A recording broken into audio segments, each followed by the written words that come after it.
আসসালামু আলাইকুম। আজকে আপনাদের মাঝে নিয়ে এসেছি একটি এলএসের IS-5 110 সিরিজের একটি বিএফডি। এটা হচ্ছে দেখতে পাচ্ছেন 11 কিলোওয়াটের একটা বিএফডি।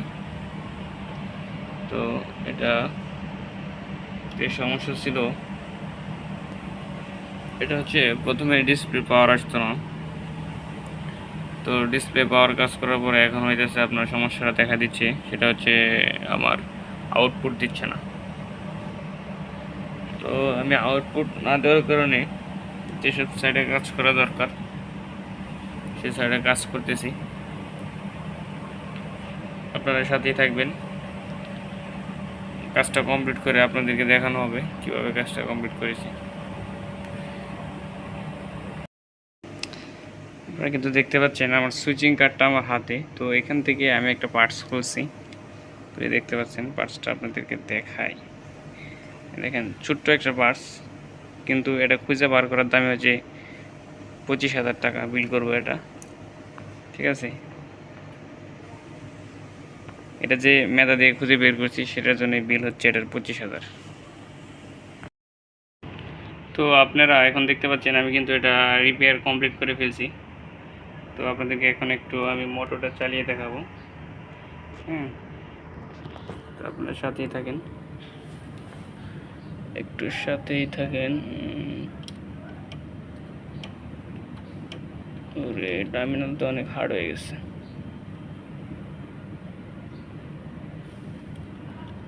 দেখেন এটা হলো রান কমন, এই যে ফরওয়ার্ডের ইন্ডিকেটর জ্বলছে দেখতে পাচ্ছেন। এখন যদি আমি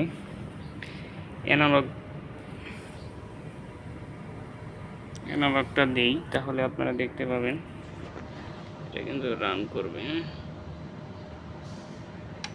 দেখতে পাচ্ছেন যে ফ্রিকোয়েন্সি 46 পর্যন্ত উঠছে, 3.3 এমপিআর গান নিতেছে।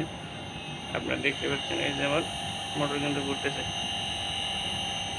তো আমি এটা বেশিক্ষণ চালাবো না, কারণ হচ্ছে আমি এটার কুলিং ফ্যান লাগাইনি, তাই আমি আপনাদেরকে রানটা খুলে নিয়েছি, কারণ আমি এটার কুলিংটা লাগাইনি।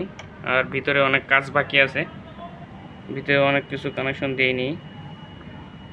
তো সেজন্য আমি এটা এখন আর চালাচ্ছি না। তো আপনাদেরকে যেটা বলছিলাম, একটা জিনিস হচ্ছে এটা কিন্তু ওয়েস্টিজ পড়েছিল, এটা কিন্তু বাহিরেও গেছিলো। ঠিক আছে, এটা যখন আমার একটা 11 কিলোওয়াট ইমার্জেন্সি একটা মেশিনে পিস মেশিনে 11 কিলোওয়াট একটা বিএফডি প্রয়োজন পড়ে, তখন ইমার্জেন্সি আমি হচ্ছে গোডাউনে যে এটা অনেক ময়লা ছিল, এটা অস্তিত্বই ছিল না, ক্লিন করে এটা আনছি। আনার পরে যেহেতু ডিসপ্লে আসে না, ডিসপ্লে কাজ করলাম। ডিসপ্লে কাজ করার পরে আরেকটা সমস্যা ছিল হার্ডওয়্যার প্রবলেম গেল। বিএক্স প্রবলেম গেল। বিএক্সের পরে হচ্ছে আপনার ফ্রিকোয়েন্সি উঠে না। ফ্রিকোয়েন্সি না ওঠার কারণ জাস্টিফাই করার পরে হচ্ছে আপনার এটা, যেহেতু এটা আপনি যখন একটা কাজ শিখবেন, যখন আপনি যত নষ্ট বা ঝামেলার জিনিস যদি আপনি কাজ করেন, অনেকে আছে ঝামেলার জিনিস নিজে না করে অন্যদেরকে দিয়ে করায়, কিন্তু আমি একটা জিনিস বলবো, ঝামেলার জিনিসগুলো নিজে করবেন তাহলে অনেক কিছু শিখতে পারবেন।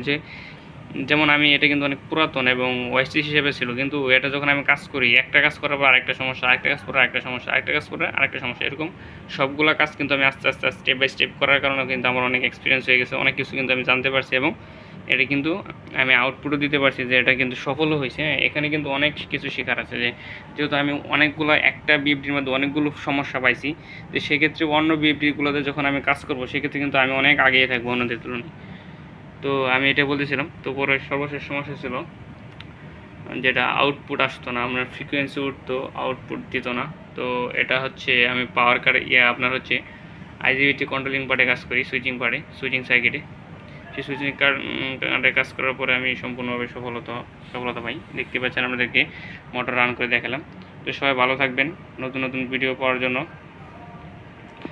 তো যাদের আমাদের এই ভিডিওটা ভালো লাগে তো তারা অবশ্যই লাইক কমেন্ট করতে পারেন, শেয়ারও দিতে পারেন, যাতে অন্যরা দেখে অনেক উপকৃত হবে। যারা এইসব কাজ করে তারা আমার একটা কথায় অনেক কিছু বুঝতে পারবে। আসলে যারা এইসব কাজ করে না তারা আসলে কিছু বুঝতে পারবে না, আমি যতটুকু মনে করি কিছুই। আর যারা কাজ করে তারা একটা কথায় অনেক কিছু বুঝে যাবে, যারা সিনিয়র এক্সপার্ট ইলেকট্রনিক্সের। ধন্যবাদ সকলকে, ধন্যবাদ সম্পূর্ণ ভিডিওটা দেখার জন্য। ভালো থাকুন সকলে।